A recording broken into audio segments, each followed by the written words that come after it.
சரி, அப்போ விஜய் அவர்களுடைய வாக்கு வங்கி எவ்வளவா இருக்கும் அப்படிங்கிறது உங்களுடைய எதிர்பார்ப்பு? அதெல்லாம் வரட்டுங்க, இருக்க வாக்கு வங்கி இருக்கா இல்லையாங்கிறத தேர்தல் முடியட்டும், அப்புறம் பார்ப்போம். இப்போ ஊடகங்கள் வந்து தேவையில்லாம இவ்வளவு விழுக்காடு இருக்கு அவ்வளவு விழுக்காடு இருக்குங்கிறதுலாம் ஒரு மிகைங்கிற சொல்ற விட ஒரு போலியான கருத்துவாக்கம். விஜய்க்கு ஆதரவாக ஊடகங்கள் ஒத்துக்குது. இல்ல, சின்ன சின்ன செய்திகளையும் ஊடகங்கள் பெருசுபடுத்துறாங்க அப்படிலாம் இல்லையே. ஆனா இளைஞர்கள் கூட்டம் வந்து அங்க இருக்குங்களா? அதாவது பெரியவர்கள் வாக்கு இல்ல, திரைத்துறை சார்ந்த இப்ப விஜய் மட்டும் இல்ல, அஜித் நாளைக்கு வந்து நான் ரசிகர்களை சந்திக்கிறேன் அப்படின்னு வந்தாலும் ஒரு கூட்டம் கூடும். அவர் வந்து நான் ரோட் ஷோ பண்றேன் அப்படின்னு வந்தாலும் கூட்டம் கூடும். சிவகார்த்தியம் வந்தா கூட்டம் கூடும். சூர்யா வந்தா கூட்டம் கூடும். ஏன் நடிகருக்கு போறீங்க? டிடி வாசன் வந்தா கூட்டம் கூடுது. ஜிகே முத்து இந்த கூட்டம் வந்து வாக்களிக்க ரெடியா இருக்கிற கூட்டம். கூட்டம் எல்லாம் ஓட்டாக மாறாது, மாறவே மாறாது. இப்ப திமுக ஓட்டு போடுறவன் அதிமுக ஓட்டு போடுறவன் விஜய் வந்தா பார்க்க மாட்டானே.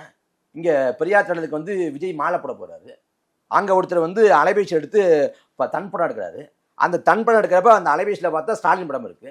ஆனா விஜயோட படம் எடுக்கிறாரு. ஏன்னா அது வந்து ஒரு திரை கவர்ச்சி.